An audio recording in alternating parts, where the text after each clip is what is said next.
Hi, and welcome back to another episode on how to hack. So today we'll be discussing about the cyber attack chain.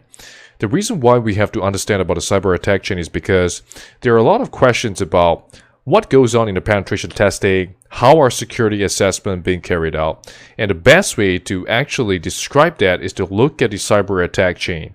So in this case, cyber attack chain is of course developed by Lockheed Martin, and it is to help us understand and visualize the step-by-step process of how hackers actually go after specific individuals, a particular enterprise that they have been hired to go after, or if they are state-funded hackers, state-sponsored hackers, and they have a particular agency in mind, and they are supposed to go after them. So there are so many tutorials and so many different kind of hacking videos available, but the whole idea is that when you're doing a penetration testing, it's important to follow this step-by-step process, and it will really help you be able to control and manage how far you're going in the cyber attack chain and how far you're going in the penetration testing. So on the left side, we actually have the different phases, and of course we have 7 phases. So here we got reconnaissance, which is about finding out information on publicly available websites.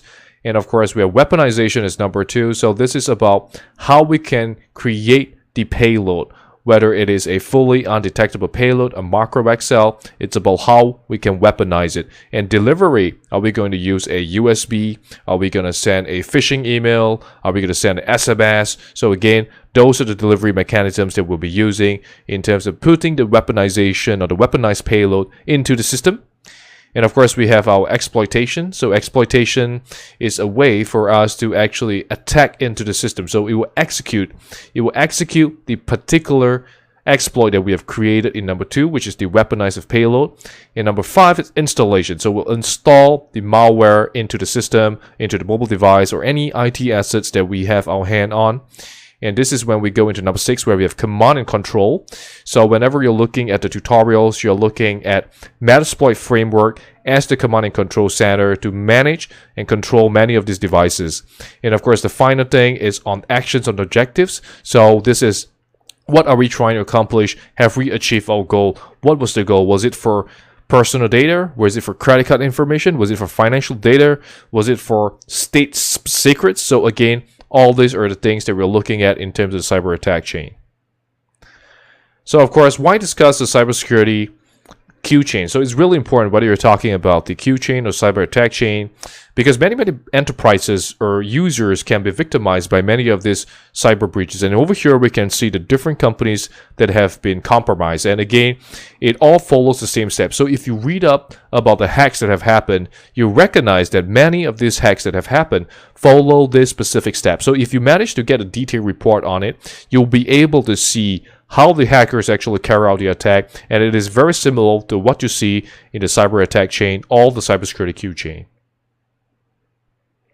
So the first step is about reconnaissance. So reconnaissance is about finding publicly available information using WHOIS, using domain name servers information, look up on their servers, and be able to find out what data they have using Netcraft, using all this different kind of publicly available information, including also on Google searching to find out usernames, passwords, more things about the domains, going into the dark web, finding accounts, data or passwords of this particular enterprise, and getting those data there.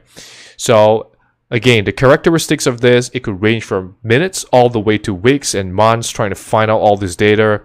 And because a lot of users have social media accounts, so again, those are good places to also start off at to find out more details about an enterprise, about the individuals working in the enterprise.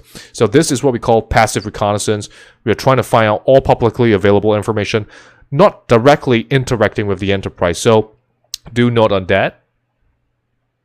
And of course, this is where we have the active reconnaissance. So active reconnaissance means we are probing the system. So whenever you look at Nmap that we have been using in a number of the tutorials, we are trying to get details about the services of the systems and the servers that are available inside that particular enterprise. So we are actually trying to probe directly into the system, looking at fingerprinting, reconnaissance.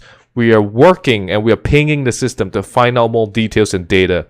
So these are information that we can find out immediately from. So again, active reconnaissance and passive reconnaissance are very different in terms of trying to find out all these details. So of course, this is where we go into the weaponization stage. So the weaponization stage would actually allow us to see what kind of payload we can create. So the first and the most used is actually using MSF Venom, or you could actually use other different kind of tools to create the payload. So you could write your own script or your own malicious software if you know C programming and so on, or you want to put it up on the PowerShell, you want to get a reverse shell on it, you want to get a C shell on it. So again, all these are available as part of weaponization. And in terms of weaponization, we're also thinking about how can we make it fully undetectable. So then we'll use encoding methods, we'll use different kind of methods to mask the capability from detection by antivirus systems. And of course, ultimately, this would bring us into the delivery stage. So in the delivery phase, this is the part where we're thinking about how are we going to deliver the payload into the user's machine. So again, over here, we got a social engineer toolkit that you see in a number of tutorials. So it's about website attacks. Do you want to create a website, host a particular payload? Do you want to create an infectious media generator, put it into a USB drive, execute it the moment the user plug it into the computer? Do you want to have a payload? Do you want to do mass mailer? So all these options are here inside the social engineer toolkit, and we'll be exploring a lot more later on. So this is about the transmission of the attack. How do we get the payload, the weaponized payload, into the user's computers? So again, another key point in terms of sending out the phase. And another thing to think about is also what kind of payload are you doing? Because some of these delivery mechanisms can be very different. So one, you could be using a lot of phishing emails that could be blasted out to millions of users. Or two, it could be a very targeted, very specific format of the email that is sent to one person where we just want that person to click onto it so that we can go after the particular entity. And this is on the exploitation stage. So this is what happens once you're weaponized, you've delivered, the user clicks onto it, and you get a reverse shell immediately. So this is the detonation of the attack. So once the exploit happens, we are into the system, and this allows us to have control of their environment. So again, this is all about gaining access, bypassing security mechanisms. So this is the detonation of the payload. And of course, once you have the detonation, this is where we go into the installation. So this is where we want persistence inside the system. We want to have the ability to persist inside the mobile device, inside the server, inside the computer device. So again, this is what we call a payload again on the screenshot. So this is a macros have been disabled. Once the user click on enable content, immediately we'll get an access and we'll install a payload into the system, and we will actually create persistence so that we can be able to latch onto the computer system no matter how much they update to it. And of course, this is the command and control. In command and control, we have a number of options inside the channel where we discuss about how we can actually control the system. So the first one that is most used a lot of time is using Metasploit framework. And there's also, of course, on Empire PowerShell. So Empire directly to manage based on the PowerShell scripting. So another great way for us to manage many of these computers and systems. So this is what we call the bots. So any of these computers that have been hacked into, we call them the bots, and we're controlling them. And on the top, you can see we got the bot herder. So the bot herder actually allows you, which is you, to control what the bots will do as a result of them being hijacked into. So of course, the focus can be very different. So if you're a state-funded hacker, chances are you're going for sensitive data, confidential data, top secret data. Top secret data meaning they have grave danger to a nation. So you're going after those specific data. And if you are a cyber criminal who is going after for financial gains, then you have a very different set of data. You could be looking for credit card information, username, passwords that you can sell on the dark web. So again, the purpose, the action, and the objective can be very different across many different kinds of threats, many different kinds of attacks. So, of course, the question will be, if I'm a defender, I'm on the blue team, and I want to protect against this cyber attack, what can we do? So the whole idea goes back into the concept of defense in depth. So defense in depth means that we must always have a way of slowing down the attacker.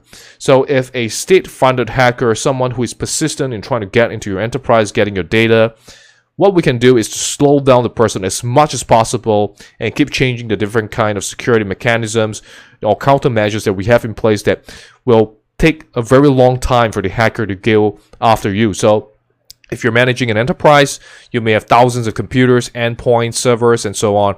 So what you do is you will actually make sure that you have antivirus systems, you have a security monitoring platform, you have a web application firewall, database firewall, and many different of these security mechanisms in place that will slow down the hacker.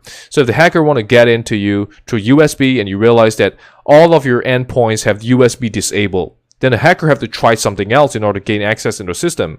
And this would take longer and longer for them to persist through in order to gain access into your sensitive data.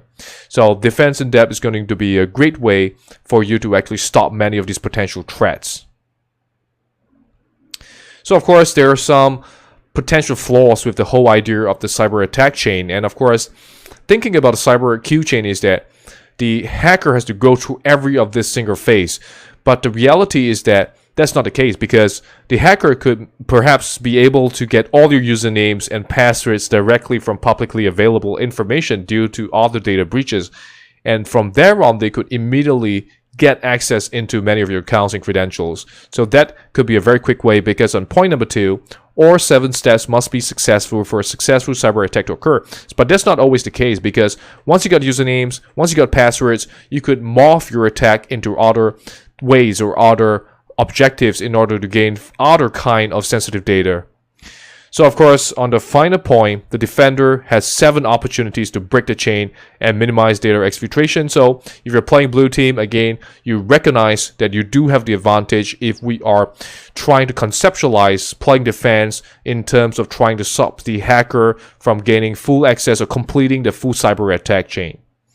So once again, I hope you learned something valuable in today's lecture. So if you have any questions, feel free to leave a comment below, and I'll try my best to answer any of your questions. So remember to like, share, and subscribe to the channel so that you can become abreast of the latest cybersecurity tutorial. Thank you so much once again for watching.